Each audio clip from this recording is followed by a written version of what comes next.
Passation de commandement au camp Firoun Ag Al-Ansar de Gao, c'est le colonel-major Daouda Traoré qui commande désormais le théâtre de l'opération Maliko. La cérémonie s'est déroulée en présence du chef d'état-major général adjoint des armées, le général de brigade Keba Sangari. Agali Ag Agissa et Alassane Amadou reviennent sur les temps forts de la cérémonie.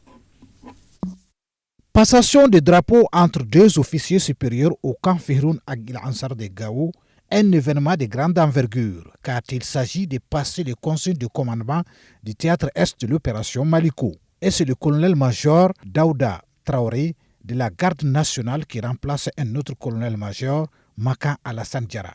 Le nouveau commandant du théâtre Est de l'opération Maliko, entrain connu, un pur produit de l'école interarmes de Kouloukourou et Mia, entend consolider les acquis avec l'aide de tous. Le service est une continuité. Il y a le défi sécuritaire. Donc nous sommes là pour assurer la sécurité sur l'ensemble de notre zone de responsabilité. Et ensuite, il y a le défi de cohésion, ce qui fait qu'il faut une nécessité de cohésion entre la population et les forces armées.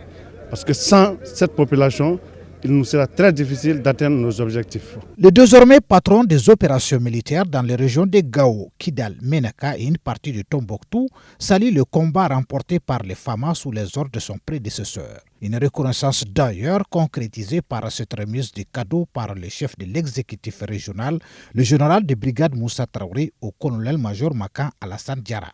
L'officier qui a dirigé les opérations militaires pendant une année dans cette partie du pays a retenu la cohésion et l'engagement de tous pour la défense du territoire national. Ce que je retiens vraiment de la région de Gao, c'est que les populations au niveau du théâtre Est, en particulier celles de Gao, vraiment ont montré qu'elles soutiennent leur armée, que ce soit dans la difficulté et dans la joie. La cérémonie qui s'est déroulée sous la direction du chef d'état-major général adjoint des armées, le général de brigade Keba Sangare, a été marquée par la revue des troupes, le défilé de troupes à pied et une collation